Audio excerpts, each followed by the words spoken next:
ನಮಸ್ತೆ ವೀಕ್ಷಕರೇ, ಶುಭೋದಯ. ನೀವು ನೋಡ್ತಾ ಇದ್ದೀರಾ ಅಶ್ವ ಜ್ಯೋತಿಷ್ಯ ವಿಶೇಷ ಜ್ಯೋತಿಷ್ಯ ಕಾರ್ಯಕ್ರಮಕ್ಕೆ ಸ್ವಾಗತ. ನಾನು ಪ್ರವೀಣಿ ದಾಸ್.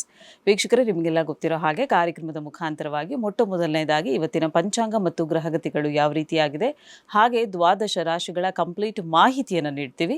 ಇದರೊಟ್ಟಿಗೆ ಇವತ್ತಿನ ದಿನ ವಿಶೇಷತೆಯಲ್ಲಿ ಮನೆಯ ಹೊಸ್ತಿಲ ವಿಶೇಷತೆ ಏನು, ಮನೆಯ ಹೊಸ್ತಿಲಕ್ಕೆ ನಾವು ರಂಗೋಲಿ ಹಾಕಿ ಅರಿಶಿಣ ಕುಂಕುಮ ಇಟ್ಟು ಪೂಜೆಯನ್ನು ಮಾಡ್ತೀವಿ. ಯಾಕೆ ಮಾಡ್ತೀವಿ, ಇದರ ವಿಶೇಷತೆ ಏನು, ಮಹತ್ವ ಏನು, ಇದರ ಕುರಿತಾಗಿ ಒಂದಷ್ಟು ಮಾಹಿತಿಯನ್ನು ಇವತ್ತಿನ ಕಾರ್ಯಕ್ರಮದ ಮುಖಾಂತರವಾಗಿ ನೀಡಲು ನಮ್ಮೊಟ್ಟಿಗೆ ಇದ್ದಾರೆ ಆಧ್ಯಾತ್ಮಿಕ ಚಿಂತಕರು, ಪ್ರಖ್ಯಾತ ಜ್ಯೋತಿಷಿಗಳು ಆಗಿರುವಂತಹ ಶ್ರೀ ವೆಂಕಟರಮಣ ಭಟ್ ಗುರುಜಿಯವರು. ಮೊದಲನೇದಾಗಿ ಗುರುಜಿಯವ್ರನ್ನ ಕಾರ್ಯಕ್ರಮಕ್ಕೆ ಬರ್ಮಾಡ್ಕೊಳ್ಳೋಣ. ಗುರುಗಳೇ ನಮಸ್ತೆ, ಕಾರ್ಯಕ್ರಮಕ್ಕೆ ಸ್ವಾಗತ. ನಮಸ್ಕಾರ. ಇನ್ನು ವೀಕ್ಷಕರೇ, ಮೊದಲನೇದಾಗಿ ಇವತ್ತಿನ ಪಂಚಾಂಗ ಮತ್ತು ಗ್ರಹಗತಿಗಳು ಯಾವ ರೀತಿಯಾಗಿದೆ ತಿಳ್ಕೊಳ್ಳೋಣ. ಗುರುಗಳೇ, ಇವತ್ತಿನ ಪಂಚಾಂಗ ಹೇಗಿದೆ ತಿಳಿಸ್ಕೊಡಿ. ಶ್ರೀ ಗುರುಭ್ಯೋ ನಮಃ. ಹರಿ ಓಂ. ಗುರುಬ್ರಹ್ಮ ಗುರುರ್ವಿಷ್ಣು ಗುರುರ್ದೇವೋ ಮಹೇಶ್ವರಃ, ಗುರು ಸಾಕ್ಷಾತ್ ಪರಂ ಬ್ರಹ್ಮ ತಸ್ಮೈ ಶ್ರೀ ಗುರವೇ ನಮಃ.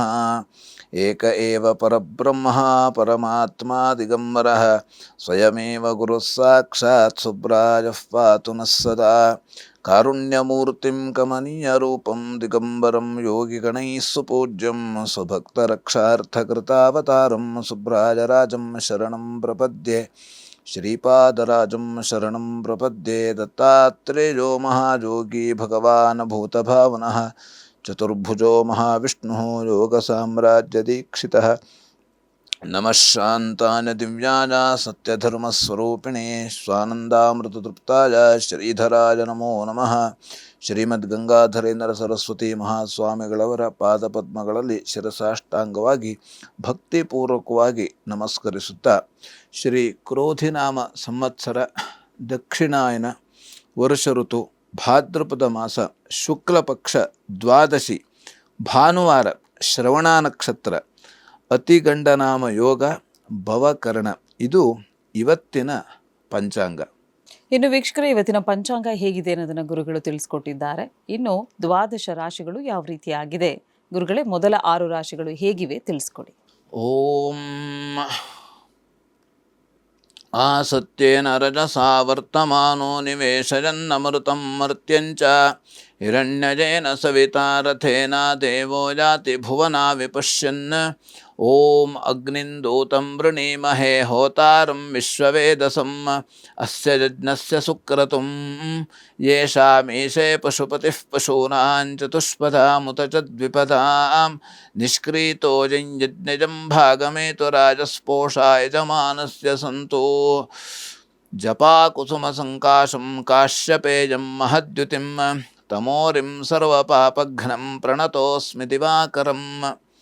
ಇವತ್ತು ನಾವು ದಿವಾಕರನ ಆರಾಧನೆಯನ್ನು ಮಾಡತಕ್ಕಂಥದ್ದು. ಯಾಕಂದರೆ ಆರೋಗ್ಯಂ ಭಾಸ್ಕರಾದಿಚ್ಛೇತ್, ನಮಗೆ ಒಳ್ಳೆಯ ರೀತಿಯಾದಂಥ ಆರೋಗ್ಯ ಬೇಕು ಅಂತಂದರೆ ನಾವು ಭಾಸ್ಕರನ, ದಿವಾಕರನ, ಸೂರ್ಯನಾರಾಯಣನ ಆರಾಧನೆಯನ್ನು ನಾವು ಮಾಡತಕ್ಕಂಥದ್ದು ಬಹಳ ಮುಖ್ಯವಾಗಿರ್ತದೆ. ಸೂರ್ಯನಾರಾಯಣನ ಆರಾಧನೆಯನ್ನು ನಾವು ಮಾಡಬೇಕು ಅಂತಂದರೆ ಬೆಳಗ್ಗೆ ನಾವು ಬೇಗನೆ ಏಳಬೇಕಂತೆ. ಹಾಗಾಗಿ ಬೇಗನೆ ಏಳೋದ್ರಿಂದಲೇ ನಮಗೆ ಒಳ್ಳೆಯ ರೀತಿಯಾದಂಥ ಆರೋಗ್ಯ ನಮಗೆ ಸಿಗತಕ್ಕಂಥದ್ದು. ಹಾಗಾಗಿ ಹಿಂದೆ ಬೇಗ ಮಲಗು ಬೇಗ ಏಳು ಅಂತ ಹೇಳಿದ್ದಾರೆ. ಹಾಗಾಗಿ ಆ ಬೇಗ ಏಳೋದರಿಂದಲೇ ನಮಗೆ ಎಲ್ಲ ರೀತಿಯಲ್ಲೂ ಕೂಡ ಆರೋಗ್ಯವನ್ನು ನಮ್ಮದಾಗಿಸಿಕೊಳ್ಬೋದು.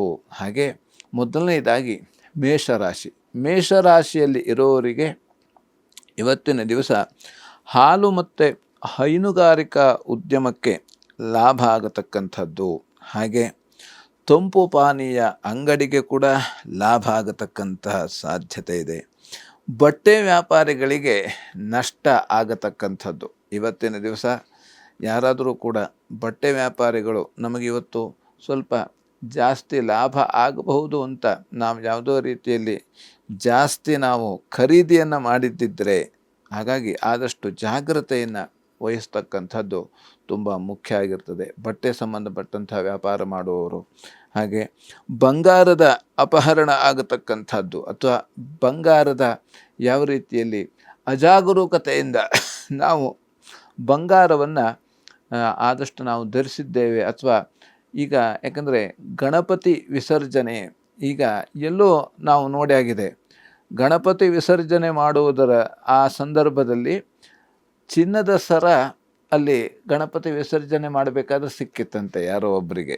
ಅಂದರೆ ನಾವು ಗಣಪತಿಗೆ ಅಂತ ಅಲ್ಲಿ ಆಭರಣಂ ಸಮರ್ಪಯಾಮಿ, ಯಾವ ರೀತಿ ಹೂವು, ನಾವು ಪತ್ರ ಹಾಗೆ ಪತ್ರೆ, ಹೂವು ಇದನ್ನು ಅರ್ಪಣೆ ಮಾಡುವಂಥ ಸಂದರ್ಭದಲ್ಲಿ ನಾವು ಆಭರಣಂ ಸಮರ್ಪಯಾಮಿ, ಆಭರಣವನ್ನು ಭಗವಂತನಿಗೆ ಸಮರ್ಪಣೆ ಮಾಡಿರ್ತೇವೆ. ಆದರೆ ಬೇರೆ ಬೇರೆ ಕಾರಣದಿಂದ ನಮಗದನ್ನು ಆಭರಣವನ್ನು ವಿಸರ್ಜನೆ ಮಾಡುವಂಥ ಸಂದರ್ಭದಲ್ಲಿ ಯಾರು ವಿಸರ್ಜನೆ ಮಾಡ್ತಾರೋ ಅವರು ಮನೆಯ ಯಜಮಾನ ಆ ಆಭರಣವನ್ನು ಹಾಕ್ಕೊಳ್ಬೇಕಂತೆ. ಯಾವ ರೀತಿ ಜನಿವಾರವನ್ನು ಕೂಡ ಆ ಗಣಪತಿಗೆ ಹಾಕಿದಂಥ ಜನಿವಾರವನ್ನು ಮನೆಯ ಯಜಮಾನ, ಯಾವ ರೀತಿ ಮನೆಯ ಯಜಮಾನನೇ ಆ ಗಣಪತಿ ವಿಸರ್ಜನೆ ಮಾಡಬೇಕು, ಆ ಸಂದರ್ಭದಲ್ಲಿ ಜನಿವಾರವನ್ನು ಕೂಡ ಹಾಕ್ಕೊಳ್ಬೇಕಂತೆ. ಹಾಗಾಗಿ ಯಾವ ರೀತಿ ಆಭರಣ ನಮ್ಮ ಹತ್ರ ಇದೆ ಅಂತಾದಾಗ ನಾವು ಆದಷ್ಟು ಜಾಗ್ರತೆ ವಹಿಸುವುದರಿಂದ ನಾವು ಆದಷ್ಟು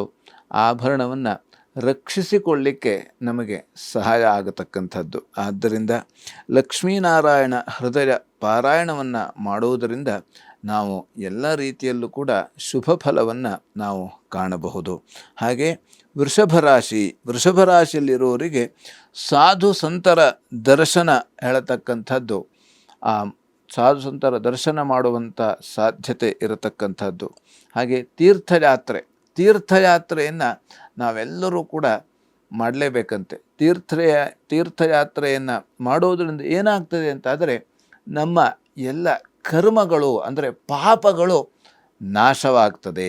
ಆ ಪಾಪ ನಾಶ ಆಗ್ತದೆ ಅಂತಾದರೆ ನಾವು ಆ ತೀರ್ಥಯಾತ್ರೆಯನ್ನು ಮಾಡುವುದರಿಂದಲೇ ಪಾಪ ಹಾಗೆ ಯಾವ ರೀತಿ ಆ ಪಾಪ ಮತ್ತು ತಾಪ ಎರಡೂ ಕೂಡ ನಾಶ ಆಗ್ತದಂತೆ ತೀರ್ಥಯಾತ್ರೆ ಮಾಡೋದರಿಂದಲೇ. ಯಾಕೆಂದರೆ ಅಲ್ಲಿ ಆ ತೀರ್ಥಯಾತ್ರೆಯನ್ನು ನಾವು ಮಾಡಿದಾಗ ಪಾಪ ಯಾವ ರೀತಿ ಅಲ್ಲಿ ತೀರ್ಥ ಸ್ನಾನದಿಂದ ಪಾಪ ನಾಶ ಆಗ್ತದೆ. ತಾಪ ಮನಸ್ಸಿನಲ್ಲಿ ಇರತಕ್ಕಂಥ ಯಾವ ರೀತಿ ಆ ತಾಪ ಇದೆಲ್ಲ ಭಗವಂತನ ದರ್ಶನದಿಂದಲೇ ಆ ತಾಪ ಹೇಳುವಂಥದ್ದು ಅದು ಕಡಿಮೆ ಆಗ್ತಾ ಹೋಗ್ತದೆ. ಹಾಗಾಗಿ ವೃತ್ತಿಯಲ್ಲಿ ಸ್ವಲ್ಪ ಕಿರಿಕಿರಿ ಆಗುವಂಥ ಸಾಧ್ಯತೆಗಳು ಇರತಕ್ಕಂಥದ್ದು, ನೀರಿನಿಂದ ತೊಂದರೆ ಬರತಕ್ಕಂಥದ್ದು. ಯಾಕೆಂದರೆ ಇವತ್ತಿನ ದಿವಸ ನಾವು ಏನು ಮಾಡ್ತೇವೆ ಅಂತಾದರೆ, ಈ ಎಲ್ಲಾದರೂ ಈಗ ಯಾತ್ರೆಗೆ ಹೋದಂಥ ಸಂದರ್ಭ ಇರ್ಬೋದು, ಅಥವಾ ನದಿ ಅಥವಾ ಸಮುದ್ರ, ಈ ಸಂದರ್ಭದಲ್ಲಿ ಎಲ್ಲೋ ಕೆಲವು ಮಳೆ ಆಗಿರೋದರಿಂದ ಜಾಸ್ತಿ ನೀರಿರ್ತದೆ. ಆ ನೀರಿನಲ್ಲಿ ನಾವು ಈಜಾಡುವುದು ಅಥವಾ ಏನೋ ಈಗ ಈ ಫಾಲ್ಸ್ ಇತ್ಯಾದಿಗಳಿಗೆ ಹೋದಾಗ ಅಲ್ಲಿ ನಾವು ಸೆಲ್ಫಿ ಫೋಟೋ ತೆಗೆದುಕೊಳ್ಳುವುದು, ಇದೆಲ್ಲ ಹುಚ್ಚಾಟವನ್ನು ನಾವು ಮಾಡಲೇಬಾರ್ದು. ಯಾಕಂದರೆ ನೀರಿನಿಂದ ತೊಂದರೆ ನಮಗೆ. ಯಾಕೆಂದರೆ ನೀರು ಎಷ್ಟು ಬೇಕೋ ಅಷ್ಟೇ ಬೇಕು, ಜಾಸ್ತಿನೂ ನೀರು ಮನುಷ್ಯನಿಗೆ ಬೇಡ. ಹಾಗಾಗಿ ನಾವು ಆ ನೀರು ಮತ್ತು ಗಾಳಿ ಬೆಂಕಿ ಈ ಮೂರರಲ್ಲಿ ನಾವು ಆಟವನ್ನು ಆಡಬಾರದಂತೆ. ಇವು ಮೂರು ಬಿಟ್ಟು ನಾವು ಆಟ, ಯಾಕಂದರೆ ಇದರಲ್ಲಿ ನಮ್ಮ ಆಟ ಏನೂ ನಡೆಯೋದಿಲ್ಲ. ಆದಷ್ಟು ನಾವು ಇದನ್ನು ನಾವು ಪೂಜೆ ಮಾಡಬೇಕು, ನೀರನ್ನು ಪೂಜೆ ಮಾಡಬೇಕು, ಗಾಳಿಯನ್ನು ಪೂಜೆ ಮಾಡಬೇಕು, ಹಾಗೆ ಅಗ್ನಿ ಬೆಂಕಿಯನ್ನು ನಾವು ಪೂಜೆ ಮಾಡಬೇಕು. ಬಿಟ್ಟರೆ ಅದ್ರ ಹತ್ರ ನಾವು ಆಟ ಆಡಲಿಕ್ಕೆ ಹೋಗಬಾರ್ದು. ಅಂದರೆ ನಾವು ಅದರಿಂದ ದೂರ ಇರಬೇಕು ಅಂತ. ನೀರಿನಿಂದಲೂ ದೂರ ಇರಬೇಕು, ಅಗ್ನಿಯಿಂದಲೂ ದೂರ ಇರಬೇಕು, ಗಾಳಿಯಿಂದಲೂ ದೂರ ಇರಬೇಕು. ಯಾಕೆಂದರೆ ಗಾಳಿ ನಮಗೆ ಬೇಕೇ ಬೇಕು. ಗಾಳಿ ಇಲ್ಲ ಅಂದರೆ ನಾವಿರ್ಲಿಕ್ಕೆ ಆಗೋದಿಲ್ಲ. ಹಾಗಾಗಿ ಎಷ್ಟು ಬೇಕೋ ಅಷ್ಟೇ ಗಾಳಿ ಬೇಕು. ಜಾಸ್ತಿ ಗಾಳಿ ಆದರೂ ನಾವು ಹಾರೋಗ್ಬಿಡ್ತೇವೆ, ಗಾಳಿ ಇಲ್ಲ ಅಂದರೂ ನಾವು ಒಣಗೋಗ್ಬಿಡ್ತೇವೆ, ಗಾಳಿ ಜಾಸ್ತಿ ಆದರೆ ಹಾರೋಗ್ಬಿಡ್ತೇವೆ. ಅಂದರೆ ನಮಗೆ ಎಷ್ಟು ಬೇಕೋ ಅಷ್ಟೇ ಬೇಕು. ಆ ಲಿಮಿಟ್ಟಿನ ಪ್ರಕಾರವಾಗಿ ನಾವು ಗಾಳಿ ಇದ್ದರೆ ನಾವು ಸರಿಯಾಗಿರಲಿಕ್ಕೆ ಸಾಧ್ಯ ಆಗಿರ್ತದೆ. ಹಾಗಾಗಿ ವಿಶೇಷವಾಗಿ ಆದಷ್ಟು ನೀರಿನಿಂದ ನಾವು ದೂರ ಇರೋದರಿಂದ ನಮ್ಮ ಸುರಕ್ಷತೆಯನ್ನು ನಾವು ಕಾಪಾಡಿಕೊಳ್ಬೋದು. ಹಾಗೆಯೇ ಮಹಾಗಣಪತಿ ಪೂಜೆಯನ್ನು ಮಾಡುವುದರಿಂದ ಎಲ್ಲ ರೀತಿಯಲ್ಲಿ ಶುಭ ಫಲವನ್ನು ನಾವು ಕಾಣಬಹುದು. ಇನ್ನು ಮಿಥುನ ರಾಶಿಯಲ್ಲಿರುವವರಿಗೆ ಶತ್ರುಗಳಿಂದ ತೊಂದರೆ ಬರತಕ್ಕಂಥ ಸಾಧ್ಯತೆ ಇದೆ. ಹಾಗೆ ವೈಷಮ್ಯ ಆಗತಕ್ಕಂಥದ್ದು, ಇನ್ನೊಬ್ಬರ ಮೇಲೆ ನಮಗೆ ಯಾವುದೋ ರೀತಿಯಲ್ಲಿ ವೈಷಮ್ಯ ಅಥವಾ ಯಾರೋ ಏನೋ ಹೇಳಿದ್ದಾರೆ, ಆ ಮಾತಿನಿಂದ ನಮಗೇನೋ ಮನಸ್ತಾಪ ಬರತಕ್ಕಂಥದ್ದು. ಹಾಗಾಗಿ ಆದಷ್ಟು ನಾವು ಇದೆಲ್ಲ ವಿಚಾರಗಳಿಂದ ಇದೆಲ್ಲದರಿಂದಲೂ ನಾವು ಆದಷ್ಟು ದೂರ ಇರಬೇಕು ಅಂತಾದರೆ ನಾವು ಎಷ್ಟು ಬೇಕೋ ಅಷ್ಟೇ ಮಾತಾಡಬೇಕು. ಯಾಕಂದರೆ ವಿಚಾರ ಮಾಡಿ ಮಾತಾಡಬೇಕಂತೆ, ಮಾತಾಡ್ಕೊಂಡು ವಿಚಾರ ಮಾಡೋದಲ್ವಂತೆ. ವಿಚಾರ ಮಾಡಿ ಮಾತನ್ನು ಆಡೋದರಿಂದ ನಾವು ಎಲ್ಲ ರೀತಿಯಲ್ಲೂ ಕೂಡ ಆ ಶುಭ ಫಲವನ್ನು ಕಾಣಬಹುದಾಗಿದೆ. ಹಾಗಾಗಿ ದಾನ ಧರ್ಮಗಳಲ್ಲಿ ತೊಂದರೆ ಬರತಕ್ಕಂಥ ಸಾಧ್ಯತೆಗಳು ಇರತಕ್ಕಂಥದ್ದು. ಹಾಗೆ ಸಾಧು ಸಂತರ ದರ್ಶನದಲ್ಲೂ ಕೂಡ ತೊಂದರೆ ಬರತಕ್ಕಂಥದ್ದು. ದತ್ತ ಸಹಸ್ರನಾಮ ಪಾರಾಯಣ ಮಾಡೋದರಿಂದ ನಾವು ಎಲ್ಲ ರೀತಿಯಲ್ಲೂ ಕೂಡ ಶುಭ ಫಲವನ್ನು ಕಾಣಬಹುದು. ಇನ್ನು ಕರ್ಕಾಟಕ ರಾಶಿ, ಕರ್ಕಾಟಕ ರಾಶಿಯಲ್ಲಿರೋರಿಗೆ ದೂರ ಪ್ರಯಾಣ ಮಾಡುವಂಥ ಸಾಧ್ಯತೆಗಳು ಇರತಕ್ಕಂಥದ್ದು. ಹಾಗೆ ಹೆಂಡತಿಯ ಸಹಕಾರ ಹೇಳತಕ್ಕಂಥದ್ದು ಇವತ್ತಿನ ದಿವಸ ಇರ್ತದೆ. ಹಾಗೆ ವಿದ್ಯಾರ್ಥಿಗಳಿಗೆ ಅನುಕೂಲ ಆಗುವಂಥ ಸಾಧ್ಯತೆಗಳು ಇರ್ತದೆ. ಹಾಗೆ ಅಶುಚಿ ಆಗುತ್ತೆ ಅಥವಾ ಮಲಿನ, ನಾವು ಎಲ್ಲೋ ಹೋಗ್ತಾ ಇರ್ತೇವೆ, ಯಾವುದೋ ಹೋಗ್ತಾ ಇರಬೇಕಾದ್ರೆ ಮಲಿನ ಆಗಿರ್ತಕ್ಕಂಥದ್ದು. ಹಾಗೆ ಆ ಮಲಿನ ಆದಷ್ಟು ನಾವು ಈ ಮರದ ನೆರಳಿನಲ್ಲಿ ಹೋಗಬೇಕಾದ್ರೆ, ಮರದ ಅಡಿಗೆ ಹೋಗಬೇಕಾದ್ರೆ, ಅಥವಾ ಈಗ ನೀರು ಇರತಕ್ಕಂಥ ಸ್ಥಳದಲ್ಲಿ ನಾವು ಹೋಗಬೇಕಾದ್ರೆ ಆದಷ್ಟು ಜಾಗ್ರತೆಯಿಂದ ಹೋಗತಕ್ಕಂಥದ್ದು ಮುಖ್ಯವಾಗಿ ಇರುತ್ತದೆ. ಯಾಕೆಂದರೆ ನೀರಿದ್ದ ಸಂದರ್ಭದಲ್ಲಿ ನಾವು ನಡ್ಕೊಂಡು ಹೋಗ್ತಾ ಇದ್ದರೆ ಅಲ್ಲಿ ಯಾರಾದರೂ ವಾಹನ ಚಲಿಸ್ಕೊಂಡು ಬಂದಾಗ ಆ ನೀರಿನ ಮೇಲೆ ವಾಹನ ಹೋದಾಗ ಅದು ನಮಗೆ ಸಿಡಿಯುವಂಥ ಸಾಧ್ಯತೆ ಇರ್ತದೆ. ಅದರಿಂದ ನಮ್ಮ ಮೈಗೆ ಅದು ತಾಗಿ ಮಲಿನ ಆಗತಕ್ಕಂಥ, ಹೀಗೆ ಬೇರೆ ಬೇರೆ ರೀತಿಯಾದಂಥ ಈಗ ಸಂದರ್ಭಗಳು ಬಂದರೂ ಕೂಡ ನಾವು ಆದಷ್ಟು ಜಾಗ್ರತೆಯಿಂದ ನಾವು ನಡೆದಾಡುವುದರಿಂದ ಆದಷ್ಟು ಈ ಮಲಿನತೆಯಿಂದ ನಾವು ದೂರವಾಗಿ ಇರಲಿಕ್ಕೆ ಸಾಧ್ಯ ಆಗಿರ್ತದೆ. ಹಾಗಾಗಿ ವಿಶೇಷವಾಗಿ ಔದುಂಬರ ಪ್ರದಕ್ಷಿಣೆ ಮಾಡುವುದರಿಂದ ಅಥವಾ ಔದುಂಬರ ಅತ್ತಿಮರವನ್ನು ಮುಟ್ಟಿಕೊಂಡು ನಾವು ದತ್ತಾತ್ರೇಯ ಇರತಕ್ಕಂಥ ಸ್ಥಾನ ಅತ್ತಿಮರ, ಆ ಔದುಂಬರ ಪ್ರದಕ್ಷಿಣೆ ಮಾಡುವುದು ಅಥವಾ ಔದುಂಬರವನ್ನು ಮುಟ್ಟಿಕೊಂಡು ನಾವು ಜಪವನ್ನು ಮಾಡುವುದರಿಂದ ನಾವು ಶುಭ ಫಲವನ್ನು ಕಾಣಬಹುದು. ಇನ್ನು ಸಿಂಹರಾಶಿಯಲ್ಲಿರೋರಿಗೆ ಕಳ್ಳಕಾಕರ ಭಯ ಹೇಳತಕ್ಕಂಥದ್ದು ಇರತಕ್ಕಂಥದ್ದು. ಹಾಗೆ ಹುಣ್ಣು ಆಗತಕ್ಕಂಥ ಸಾಧ್ಯತೆಗಳು ಇರತಕ್ಕಂಥದ್ದು. ಹಾಗೆ ಈಗ ಹುಣ್ಣು ಅಂದರೆ ಯಾವ ರೀತಿ ಅಂದರೆ ಎಲ್ಲೋ ಗಾಯ ಆಗಿರ್ತದೆ, ಆ ಗಾಯದ ಮೇಲೆ ಬರೆ ಎಳೆದಂತೆ ಅಂತ ಗಾದೆ ಇದೆ. ಮನುಷ್ಯನಿಗೆ ಕಷ್ಟ ಬಂತು ಅಂದರೆ ಒಂದರ ಹಿಂದೆ ಒಂದು ಕಷ್ಟಗಳು ಬರ್ತಾ ಇರ್ತದಂತೆ. ಯಾವ ರೀತಿ ಆ ಕಷ್ಟ ಪರಿಹಾರ ಆಗೋದ್ರೊಳಗೆ ಇನ್ನೊಂದು ಕಷ್ಟ ಬಂದುಬಿಡ್ತದೆ. ಹಾಗಾಗಿ ಇದೆಲ್ಲ ಪರಿಹಾರ ಆಗಬೇಕು ಅಂತಂದರೆ ಏನು ಮಾಡಬೇಕು ಅಂತಂದರೆ ನಾವು ಆದಷ್ಟು ಜಾಗ್ರತೆ ಕ್ರಮ. ಯಾಕಂದರೆ ಎಷ್ಟು ನಾವು ಜಾಗ್ರತೆ ವಹಿಸಿದರೂ ಕೂಡ ನಮಗೆ ಬುದ್ಧಿ ಕರ್ಮಾನುಸಾರಿಣಿ, ಆ ಬುದ್ಧಿ ಹೇಳತಕ್ಕಂಥದ್ದು ಕರ್ಮಕ್ಕೆ ಸಂಬಂಧಪಟ್ಟಂತೆ ನಮಗೆ ಬುದ್ಧಿ ಅದು ಬರೋದರಿಂದ ಆದಷ್ಟು ನಾವು ಎಷ್ಟು ಭಗವಂತನ ಸ್ಮರಣೆ ಎಷ್ಟು ಮಾಡುತ್ತೇವೆಯೋ ಅಷ್ಟು ನಮಗೆ ಆ ಬುದ್ಧಿ, ಒಳ್ಳೆಯ ಬುದ್ಧಿ ಭಗವಂತ ಕೊಡ್ತಾನಂತೆ. ಅದಕ್ಕಾಗಿ ದದಾಮಿ ಬುದ್ಧಿಯೋಗಂ ಅಂತ ಹೇಳಿದ್ದಾರೆ. ಒಳ್ಳೆಯ ಬುದ್ಧಿ ನಮಗೆ ಬೇಕು ಅಂತಂದರೆ, ನಮಗೆ ಒಳ್ಳೆಯ ಬುದ್ಧಿ ಬೇಕು ಅಂತಂದರೆ ಏನು ಮಾಡಬೇಕು ಅಂತಂದರೆ ನಾವು ಭಗವಂತನ ಸ್ಮರಣೆಯನ್ನು ಮಾಡಬೇಕು. ಆ ಭಗವಂತನ ಸ್ಮರಣೆ ಮಾಡೋದರಿಂದ ಅವನು ನಮಗೆ ಒಳ್ಳೆಯ ಬುದ್ಧಿಯನ್ನು ಕೊಡ್ತಾನೆ. ಹಾಗೆ ದೂರ ಪ್ರಯಾಣದಲ್ಲಿ ತೊಂದರೆ ಬರತಕ್ಕಂಥ ಸಾಧ್ಯತೆಗಳು ಇರತಕ್ಕಂಥದ್ದು. ಹಾಗೆ ಶಿಕ್ಷಕ ವೃತ್ತಿಯಲ್ಲಿ ಇರುವವರಿಗೆ ಅನುಕೂಲ ಆಗತಕ್ಕಂಥ ಸಾಧ್ಯತೆ ಇದೆ. ಶಿಕ್ಷಕ ವೃತ್ತಿಯಲ್ಲಿ ಬಡ್ತಿ ಸಿಗತಕ್ಕಂಥದ್ದು, ಹಾಗೆ ಬೇರೆ ಬೇರೆ ರೀತಿಯಲ್ಲಿ ಅನುಕೂಲ ಆಗತಕ್ಕಂಥದ್ದು. ಇನ್ನು ಮೃತ್ಯುಂಜಯ ಆರಾಧನೆ ಮಾಡುವುದರಿಂದ ಎಲ್ಲ ರೀತಿಯಲ್ಲೂ ಕೂಡ ಶುಭ ಫಲವನ್ನು ಕಾಣಬಹುದು. ಇನ್ನು ಕನ್ಯಾ ರಾಶಿಯಲ್ಲಿರೋರಿಗೆ ಮಕ್ಕಳಿಂದ ಸಹಾಯ ಆಗತಕ್ಕಂಥದ್ದು, ವಿದ್ಯಾರ್ಥಿಗಳಿಗೆ ಅನುಕೂಲ ಆಗತಕ್ಕಂಥ ಸಾಧ್ಯತೆಗಳು ಇದೆ.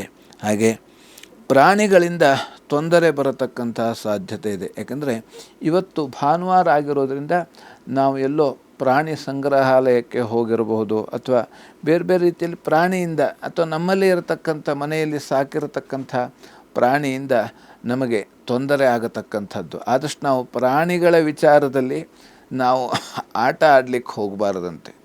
ಪ್ರಾಣಿ ಹತ್ತಿರ ನಾವು ಆದಷ್ಟು ಕೀಟ್ಲೆ ಮಾಡಬಾರ್ದು. ಯಾಕೆಂದರೆ ನಮಗೆ ಸಿಟ್ಟು ಬಂದರೆ ಏನೋ ಆಗ್ತದೆ, ಆದರೆ ಪ್ರಾಣಿಗಳಿಗೆ ಸಿಟ್ಟು ಬಂದರೆ ಅವು ಏನು ಬೇಕಾದ್ರೂ ಮಾಡಿಬಿಡ್ತವೆ. ಆದಷ್ಟು ಪ್ರಾಣಿ ವಿಚಾರದಲ್ಲಿ ನಾವು ಜಾಗ್ರತೆಯಿಂದ ಇರತಕ್ಕಂಥದ್ದು ತುಂಬ ಮುಖ್ಯ. ಹಾಗಾಗಿ ದೇಹಕ್ಕೆ ಸಣ್ಣ ಪುಟ್ಟ ಗಾಯ ಅಥವಾ ಹುಣ್ಣುಗಳು ಆಗುವಂಥ ಸಾಧ್ಯತೆ ಇದೆ. ಹಾಗಾಗಿ ಆದಷ್ಟು ನಾವು ಜಾಗ್ರತೆಯಿಂದ ಹಾಗೆ ಮತ್ತು ಭಕ್ತಿಯಿಂದ ದುರ್ಗಾ ಆರಾಧನೆ ಮಾಡಿದಲ್ಲಿ ನಾವು ಎಲ್ಲ ರೀತಿಯಲ್ಲೂ ಕೂಡ ಶುಭ ಫಲವನ್ನು ಕಾಣಬಹುದು. ಇನ್ನು ವೀಕ್ಷಕರೇ, ಗುರೂಜಿಯವ್ರನ್ನ ನೀವು ನೇರವಾಗಿ ಬಂದು ಭೇಟಿ ಆಗಬೇಕು ಅಂದರೆ ನಿಮ್ಮನ್ನು ಟಿವಿ ಸ್ಕ್ರೀನ್ ಮೇಲೆ ಕಾಣ್ತಾ ಇರುವಂಥ ನಂಬರ್ಗೆ ಕರೆ ಮಾಡಬೇಕಾಗತ್ತೆ ಅಂತ ಹೇಳ್ತಾ ಕಾರ್ಯಕ್ರಮದಲ್ಲಿ ಪುಟ್ಟದೊಂದು ವಿರಾಮ.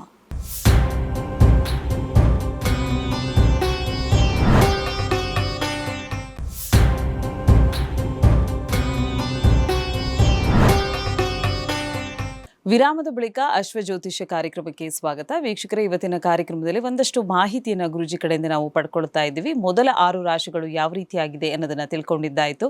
ಕೊನೆಯ 6 ರಾಶಿಗಳು ಯಾವ ರೀತಿಯಾಗಿದೆ, ಯಾವ ರಾಶಿಗೆ ಶುಭ, ಯಾರಿಗೆ ಅಶುಭ ತಿಳ್ಕೊಳ್ಳೋಣ. ಗುರುಗಳೇ, ಕೊನೆಯ 6 ರಾಶಿಗಳು ಹೇಗಿವೆ ತಿಳಿಸ್ಕೊಡಿ. ಇನ್ನು ತುಲಾರಾಶಿ, ತುಲಾರಾಶಿಯಲ್ಲಿರೋರಿಗೆ ಇವತ್ತಿನ ದಿವಸ ಬಂಧುಗಳಿಂದ ಸಹಾಯ ಸಿಗತಕ್ಕಂಥದ್ದು, ಹಾಗೆ ಕೃಷಿ ಕ್ಷೇತ್ರದಲ್ಲಿ ಅನುಕೂಲ ಆಗುವಂಥ ಸಾಧ್ಯತೆ ಇದೆ. ಹಾಗೆ ಉದರ ಬಾಧೆ ಹೊಟ್ಟೆಗೆ ಸಂಬಂಧಪಟ್ಟಂಥ ಸಮಸ್ಯೆ ಆಗತಕ್ಕಂಥದ್ದು. ಯಾಕೆಂದರೆ ಭಾನುವಾರ ಆಗಿರೋದ್ರಿಂದ ನಾವು ಇವತ್ತು ಎಲ್ಲೋ ಸ್ವಲ್ಪ ಏನೋ ಟ್ರಿಪ್ಪಿಗೆ ಅಥವಾ ಹೋದರೆ ಆದಷ್ಟು ನಾವು ಊಟವನ್ನು ಮಾಡಬೇಕಾದ್ರೆ ಜಾಗ್ರತೆ ವಹಿಸ್ಬೇಕಂತೆ. ಯಾಕೆಂದರೆ ಊಟ ಬಲ್ಲವನಿಗೆ ರೋಗವಿಲ್ಲ, ಊಟ ಸರಿಯಾಗಿ ಮಾಡಿದ್ರೆ ರೋಗ ಬರೋದಿಲ್ವಂತೆ. ಹಾಗಾಗಿ ಮಾತು ಬಲ್ಲವನಿಗೆ ಜಗಳವಿಲ್ಲ, ಊಟ ಬಲ್ಲವನಿಗೆ ರೋಗವಿಲ್ಲ. ಅದಕ್ಕೆ ನಾವು ಆದಷ್ಟು ಈ ಕರಿದ ಪದಾರ್ಥ ಆದಷ್ಟು ತಿನ್ನಬಾರದು. ಆ ಕರಿದ ಪದಾರ್ಥ ಯಾವುದಕ್ಕೆ ಬೇಕೋ ನಾಲಿಗೆಗೆ ಬೇಕು, ಆದರೆ ಹೊಟ್ಟೆಗೆ ಬೇಡ. ನಾಲಿಗೆ ರುಚಿಯನ್ನು ಬಯಸ್ತಕ್ಕಂಥದ್ದು, ಹೊಟ್ಟೆ ರುಚಿ ಬಯಸೋದಿಲ್ಲ. ನಾವು ತಿಂದ ಮೇಲೆ ಅದು ಏನೇ ತಿಂದರೂ ಕೂಡ ಹೊಟ್ಟೆಗೆ ಹೋದ್ಮೇಲೆ ಅದು ಒಂದೇ. ಆದರೆ ಹೊಟ್ಟೆಗೆ ಹೋಗಲಿವರೆಗೆ ಆ ನಾಲಿಗೆ ಅಂತ ಬಯಸ್ತದೆ, ಅದು ರುಚಿಯನ್ನು ಬಯಸ್ತಕ್ಕಂಥದ್ದು. ಹಾಗಾಗಿ ನಮ್ಮಲ್ಲಿ ಇಷ್ಟು ಇಂದ್ರಿಯಕ್ಕೆ ಏನಾಗಿದೆ ಕೇಳಿದ್ರೆ, ಒಂದಕ್ಕಾದರೆ ಇನ್ನೊಂದಕ್ಕೆ ಆಗೋದಿಲ್ಲ, ಒಂದಕ್ಕಾದರೆ ಇನ್ನೊಂದಕ್ಕೆ ಆಗೋದಿಲ್ಲ. ನಮ್ಮಲ್ಲೇ ಈ ಥರ ಜಗಳಗಳು ಇರ್ತವೆ. ನಮ್ಮಲ್ಲೇ ಜಗಳಗಳು ಇದ್ದಾಗ ನಾವು ಇನ್ನೊಬ್ಬರ ಹತ್ರ ಹೆಂಗೆ? ಹಾಗಾಗಿ ಆದಷ್ಟು ಈ ಊಟದ ವಿಚಾರದಲ್ಲಿ ಆದಷ್ಟು ನಾವು ಜಾಗ್ರತೆಯನ್ನು ವಹಿಸುವುದರಿಂದಲೇ ಯಾಕಂದರೆ ಯಾವ ರೀತಿ ಈ ಕರಿದ ಪದಾರ್ಥ ಯಾಕೆ ತಿನ್ನಬಾರದು ಅಂತಂದರೆ ಆದಷ್ಟು, ಯಾಕಂದರೆ ನಾವು ಈ ಗಾಡಿಗೆ ಎಲ್ಲ ಪೆಟ್ರೋಲು ಅದು ಒಂದು ಎಣ್ಣೆ ಅಂತೆ, ಪೆಟ್ರೋಲು ಎಣ್ಣೆ, ಡೀಸೆಲು ಅದು ಎಣ್ಣೆ. ಹಾಗೆ ನಾವು ತಿನ್ನುವಂಥ ಇದು ಕೂಡ ಎಣ್ಣೆನೇ ಆಗ್ಬಿಟ್ರೆ ಏನಾಗ್ತದೆ, ನಮ್ಮ ಎಂಜಿನ್ನು ಹಾಳಾಗ್ತಾ ಹೋಗ್ತದೆ. ಅದಕ್ಕೆ ಶುದ್ಧವಾದ ಪೆಟ್ರೋಲನ್ನೇ ಗಾಡಿಗೆ ಬಳಸಬೇಕು ಅಂತ ಹೇಳ್ತಾರೆ, ಶುದ್ಧವಾಗಿದ್ದದ್ದು. ಆವಾಗ ಗಾಡಿ ಸರಿಯಾಗಿರ್ತದೆ. ಹಾಗೆ ನಮ್ಮ ಗಾಡಿಗೂ ನಾವು ಶುದ್ಧವಾದ ಆಹಾರವನ್ನೇ ಕೊಡಬೇಕು. ಯಾಕಂದರೆ ಈ ಎಣ್ಣೆಯಲ್ಲೂ ಈಗ ಕೊಬ್ಬರಿ ಎಣ್ಣೆ ಇದೆ, ಕೊಬ್ಬರಿ ಎಣ್ಣೆಗೆ ಹಳ್ಳಿ ಕಡೆ ಅವರೇ ಒಣಗಿಸಿ ಆ ಕೊಬ್ಬರಿ ಮಿಲ್ಲಿಗೆ ಹೋಗಿ ಅದನ್ನು ಎಣ್ಣೆ ಮಾಡಿಸ್ಕೊಂಡು ಬರ್ತಿದ್ರು. ಅದನ್ನು ತಿನ್ನೋದ್ರಿಂದ, ಆ ಕೊಬ್ಬರಿ ಎಣ್ಣೆ ತಿನ್ನೋದ್ರಿಂದ ಆರೋಗ್ಯಕ್ಕಷ್ಟು ಹಾನಿ ಇಲ್ಲ, ಅದು ಒಳ್ಳೆಯದೇ. ಆ ಕೊಬ್ಬರಿ ಎಣ್ಣೆ ತಿನ್ನೋದ್ರಿಂದ ಏನಾಗ್ತದೆ ಕೇಳಿದ್ರೆ ಬುದ್ಧಿ ಚುರುಕಾಗ್ತಾ ಹೋಗ್ತದೆ ಅಂತೆ. ಆದರೆ ಬೇರೆ ಎಣ್ಣೆ ತಿನ್ನೋದ್ರಿಂದ ಬುದ್ಧಿ ಕೆಡ್ತಾ ಹೋಗ್ತದೆ. ಹಾಗಾಗಿ ಆದಷ್ಟು ನಾವು ಉದರ ಬಾಧೆ ಇದರೆಲ್ಲ ಕಾರಣ ಏನು ಅಂತಂದರೆ ಒಳ್ಳೆಯ ಶುದ್ಧವಾದ ಆಹಾರವನ್ನು ಸ್ವೀಕಾರ ಮಾಡಬೇಕು. ಇನ್ನು ವಿದ್ಯಾರ್ಥಿಗಳಿಗೆ ತೊಂದರೆ ಆಗುವಂಥ ಸಾಧ್ಯತೆ ಇದೆ. ಧನ್ವಂತರಿ ಆರಾಧನೆ ಮಾಡುವುದರಿಂದ ಎಲ್ಲ ರೀತಿಯಲ್ಲೂ ಶುಭ ಫಲವನ್ನು ನಾವು ಕಾಣಬಹುದು. ಇನ್ನು ವೃಶ್ಚಿಕ ರಾಶಿಯಲ್ಲಿರೋರಿಗೆ ಸಹೋದರರ ಸಹಕಾರ ಸಿಗತಕ್ಕಂಥದ್ದು, ಯೋಧರಿಗೆ ಅನುಕೂಲ ಆಗುವಂಥ ಸಾಧ್ಯತೆ ಇದೆ. ಹಾಗೆ ಬಂಧುಗಳಲ್ಲಿ ಕಲಹ ಆಗತಕ್ಕಂಥದ್ದು. ಆದ್ದರಿಂದ ವಾಹನದಿಂದ ತೊಂದರೆ ಬರತಕ್ಕಂಥದ್ದು. ಯಾಕಂದರೆ ವಾಹನದಿಂದ ತೊಂದರೆ ನಾವೇ ಓಡಿಸ್ತಾ ಇದ್ದರೂ ಕೂಡ ವಾಹನದಿಂದ ನಾವು ಆದಷ್ಟು ಜಾಗ್ರತೆಯಿಂದ ಇರಬೇಕು. ಯಾಕಂದರೆ ಈ ವಾಹನ ಓಡಿಸುವಾಗ ನಾವು ಸರಿಯಾಗಿದ್ದರೂ ಇನ್ನೊಬ್ಬರು ಸರಿಯಾಗಿಲ್ಲ ಅಂತಂದರೆ ನಮಗೆ ಸಮಸ್ಯೆ ಬರತಕ್ಕಂಥ ಸಾಧ್ಯತೆ, ತೊಂದರೆ ಬರತಕ್ಕಂಥ ಸಾಧ್ಯತೆಗಳು ಇರತಕ್ಕಂಥದ್ದು. ಆದ್ದರಿಂದ ದುರ್ಗಾ ಕವಚವನ್ನು ಪಠಿಸುವುದರಿಂದ ಎಲ್ಲ ರೀತಿಯಲ್ಲಿ ಶುಭ ಫಲವನ್ನು ನಾವು ಕಾಣಬಹುದು. ಇನ್ನು ಧನುರಾಶಿಯಲ್ಲಿರೋರಿಗೆ ವಿದ್ಯಾರ್ಥಿಗಳಿಗೆ ಅನುಕೂಲ ಆಗತಕ್ಕಂಥದ್ದು ಮೃಷ್ಟಾನ್ನ ಭೋಜನ. ಇವತ್ತಿನ ದಿವಸ ಒಳ್ಳೆ ಮೃಷ್ಟಾನ್ನ ಭೋಜನ ಇದೆ. ಮೃಷ್ಟಾನ್ನ ಭೋಜನ ಇದೆ ಅಂತಂದರೆ ನಾವು ಎಷ್ಟು ಊಟ ಮಾಡಬೇಕು ಅಂತಂದರೆ, ಇವತ್ತು ನಮಗೊಳ್ಳೆ ಪ್ರೀತಿಯಾದ ಹಾಗೆ ಒಳ್ಳೆಯ ರೀತಿಯಾದಂಥ ನಮಗೆ ಆ ಮೃಷ್ಟಾನ್ನ ಸಿಕ್ಕಿದೆ ಅಂತಂದರೆ ನಾವು ಎಷ್ಟು ಊಟ ಮಾಡಬೇಕಂತೆ. ಅದಕ್ಕೆ ನಾವು ಪ್ರತಿ ದಿವಸ ಕಾಲು ಪಾಲು ಹೊಟ್ಟೆಯನ್ನು ಹಾಗೆ ಬಿಟ್ಟು ಊಟ ಮಾಡಬೇಕಂತೆ. ನಮಗೆ ಒಳ್ಳೆ ಇವತ್ತಿನ ದಿವಸ ರುಚಿಯಾದ ಊಟ ಇದೆ ಅಂತಂದರೆ ಇಲ್ಲಿವರೆಗೆ ಊಟ ಮಾಡೋದಲ್ವಂತೆ. ಕಾಲು ಪಾಲು ಉದರವನ್ನು ಹಾಗೇ ಬಿಟ್ಟು ನಾವು ಊಟ ಮಾಡುವುದರಿಂದ ಜೀರ್ಣಕ್ರಿಯೆ ಸರಿಯಾಗಿರ್ತದೆ. ಯಾಕೆಂದರೆ ಯಾವ ರೀತಿ ಆ ಜೀರ್ಣಕ್ರಿಯೆ ಆಗಬೇಕಾದ್ರೆ ಗಾಳಿಯ ಅವಶ್ಯಕತೆ ಇರುತ್ತದೆಯಂತೆ. ಗಾಳಿಯ ಅವಶ್ಯಕತೆ ಇರುತ್ತದೆ. ಯಾವ ರೀತಿ ನಮಗೆ ಉಸಿರಾಡಲಿಕ್ಕೆ ಎಷ್ಟು ಗಾಳಿ ಬೇಕೋ ಹಾಗೆ ನಾವು ತಿಂದಂಥ ಆಹಾರವೂ ಕೂಡ ಜೀರ್ಣ ಆಗಬೇಕು ಅಂತಂದರೆ ಅಲ್ಲಿ ಅಷ್ಟು ಗಾಳಿಯ ಅವಶ್ಯಕತೆ ಇರ್ತದೆ. ಅದಕ್ಕೆ ಅನ್ನನಾಳ ಬೇರೆ, ಹಾಗೆ ನೀರಿನ ನಾಳ ಬೇರೆ. ಯಾಕಂದ್ರೆ ನಾವು ನೀರನ್ನು ಕುಡಿಯೋದರಿಂದ ಅದು ಬೇರೆ ರೀತಿ ನೀರಿನ ನಾಳಕ್ಕೆ ಹೋಗ್ತದೆ. ಊಟವನ್ನು ಮಾಡೋದರಿಂದ ಅದು ಅನ್ನನಾಳ ಬೇರೆ ಇರ್ತದೆ. ಹಾಗಾಗಿ ಅದು ಬೇರೆ, ಅಷ್ಟು ಕಾಲು ನಾವು ಹಾಗೆ ಬಿಟ್ಟು ಊಟವನ್ನು ಮಾಡತಕ್ಕಂಥದ್ದು. ಹಾಗಾಗಿ ಸಹೋದರರಲ್ಲಿ ಕಲಹ ಹೇಳತಕ್ಕಂಥದ್ದು ಇವತ್ತಿನ ದಿವಸ ಇರತಕ್ಕಂಥದ್ದು. ಆದ್ದರಿಂದ ಆದಷ್ಟು ಮಹಾಗಣಪತಿಯ ಪ್ರಾರ್ಥನೆ ಮಾಡುವುದರಿಂದ ಎಲ್ಲ ರೀತಿಯಲ್ಲಿ ಶುಭ ಫಲವನ್ನು ಕಾಣಬಹುದು. ಇನ್ನು ಮಕರ ರಾಶಿಯಲ್ಲಿರೋರಿಗೆ ಆರೋಗ್ಯ ಸುಧಾರಣೆ ಆಗುವಂತಹ ಸಾಧ್ಯತೆ ಇದೆ. ಪೂಜೆ ಪುನಸ್ಕಾರಾದಿಗಳಲ್ಲಿ ಭಾಗಿಯಾಗತಕ್ಕಂಥದ್ದು. ಹಾಗೆ ವಿದ್ಯಾರ್ಥಿಗಳಿಗೆ ಸ್ವಲ್ಪ ತೊಂದರೆ ಆಗತಕ್ಕಂಥ ಸಾಧ್ಯತೆ ಇದೆ. ವಿದ್ಯಾರ್ಥಿಗಳು ಎಲ್ಲಾದರೂ ಹೊರಗಡೆ ಸುತ್ತಾಡ್ಲಿಕ್ಕೆ ಹೋಗೋದು ಅಥವಾ ಆಟ ಆಡಲಿಕ್ಕೆ ಹೋಗೋರಿದ್ದರೆ ಆದಷ್ಟು ಜಾಗ್ರತೆಯಿಂದ ಇರತಕ್ಕಂಥದ್ದು ತುಂಬ ಮುಖ್ಯ. ಹಾಗೆ ಅನ್ನಸ್ಥಾನದಲ್ಲಿ ತೊಂದರೆ ಬರುವಂಥ ಸಾಧ್ಯತೆ ಇದೆ. ಧನ್ವಂತರಿ ಜಪವನ್ನು ಮಾಡುವುದರಿಂದ ಎಲ್ಲ ರೀತಿಯಲ್ಲಿ ಶುಭ ಫಲವನ್ನು ಕಾಣಬಹುದು. ಆದ್ದರಿಂದ ಕುಂಭರಾಶಿಯಲ್ಲಿರೋರಿಗೆ ಆರೋಗ್ಯದಲ್ಲಿ ವ್ಯತ್ಯಾಸ ಆಗುವಂಥ ಸಾಧ್ಯತೆ ಇದೆ. ಶಿರೋಬಾಧೆ, ತಲೆಗೆ ಸಂಬಂಧಪಟ್ಟಂಥ ಸಮಸ್ಯೆ ಆಗತಕ್ಕಂಥದ್ದು, ಅಧಿಕವಾದಂಥ ವ್ಯಯ, ಖರ್ಚು ಜಾಸ್ತಿ ಆಗುವಂಥ ಸಾಧ್ಯತೆ ಇದೆ. ಮೃತ್ಯುಂಜಯ ಜಪವನ್ನು ಮಾಡುವುದರಿಂದ ಎಲ್ಲ ರೀತಿಯಲ್ಲಿ ಶುಭ ಫಲವನ್ನು ಕಾಣಬಹುದು. ಇನ್ನು ಮೀನರಾಶಿಯಲ್ಲಿರೋರಿಗೆ ಕೃಷಿ ಕ್ಷೇತ್ರದಲ್ಲಿ ತೊಂದರೆ ಆಗುವಂಥ ಸಾಧ್ಯತೆ ಇದೆ. ವ್ಯಾಪಾರಸ್ಥರಿಗೆ ಅನುಕೂಲ ಆಗತಕ್ಕಂಥದ್ದು, ವ್ಯಾಪಾರ ವ್ಯವಹಾರವನ್ನು ಮಾಡುವಂಥವರು ಅವರಿಗೆ ಎಲ್ಲ ರೀತಿಯಲ್ಲಿ ಅನುಕೂಲ ಇದೆ. ಹಾಗೆ ಬಂಗಾರದ ಅಂಗಡಿಗೆ ಲಾಭ ಆಗತಕ್ಕಂಥ ಸಾಧ್ಯತೆ ಇದೆ. ಗೋ ಸೇವೆ ಮಾಡುವುದರಿಂದ ಇವತ್ತಿನ ದಿವಸ ಎಲ್ಲ ರೀತಿಯಲ್ಲೂ ಕೂಡ ಎಲ್ಲ ರಾಶಿಯವರು ಕೂಡ ಶುಭ ಫಲವನ್ನು ಮಾಡಬಹುವಂಥದ್ದು, ಶುಭ ಫಲವನ್ನು ಕಾಣಬಹುದು. ಯಾಕೆಂದರೆ ಎಲ್ಲವೂ ಕೂಡ ನಮ್ಮ ಕೈಯಲ್ಲೇ ಇದೆ. ನಾವು ಯಾವ ರೀತಿ ಸೇವೆಯನ್ನು ಮಾಡ್ತೇವೆಯೋ, ಭಗವಂತನ ಸೇವೆ ಮಾಡ್ತೇವೆಯೋ, ಗೋ ಸೇವೆ ಮಾಡ್ತೇವೆಯೋ, ಅಷ್ಟು ನಾವು ಭಕ್ತಿ ಶ್ರದ್ಧೆಯಿಂದ ಗೋ ಸೇವೆ ನಾವೆಲ್ಲರೂ ಕೂಡ ಮಾಡುವುದರಿಂದ ನಾವೆಲ್ಲರೂ ಕೂಡ ಸುಖ, ಶಾಂತಿ ಮತ್ತು ನೆಮ್ಮದಿಯನ್ನು ನಾವೆಲ್ಲರೂ ಕೂಡ ಕಾಣಬಹುದು. ಇನ್ನು ವೀಕ್ಷಕರೇ, ಒಟ್ಟಾರೆ 12 ರಾಶಿಗಳ ಫಲಾನುಫಲ ಯಾವ ರೀತಿ ಆಗಿತ್ತು ಅನ್ನೋದನ್ನ ಇವತ್ತಿನ ಕಾರ್ಯಕ್ರಮದ ಮುಖಾಂತರವಾಗಿ ಗುರೂಜಿಯವರು ನಮಗೆ ನೀಡಿದ್ದಾರೆ. ಗುರೂಜಿಯವ್ರನ್ನ ನೀವು ನೇರವಾಗಿ ಬಂದು ಭೇಟಿ ಆಗಬೇಕು ಅಂದರೆ ನೀವು ಮಾಡಬೇಕಾಗಿರೋದು ಇಷ್ಟೇ.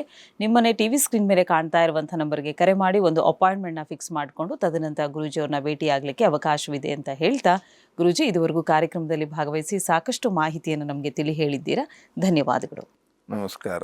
ಲೋಕಾಃ ಸಮಸ್ತಾಃ ಸುಖಿನೋ ಭವಂತು, ಸಮಸ್ತ ಸನ್ಮಂಗಳಾನಿ ಭವಂತು. ಎಲ್ಲರಿಗೂ ಕ್ಷೇಮವಾಗಲಿ. ವೀಕ್ಷಕರೇ, ಇದಾಗಿತ್ತು ಇವತ್ತಿನ ವಿಶೇಷ ಕಾರ್ಯಕ್ರಮ. ಮತ್ತೆ ನಿಮ್ಮ ಭೇಟಿ ಮುಂದಿನ ಸಂಚಿಕೆಯಲ್ಲಿ. ಧನ್ಯವಾದಗಳು.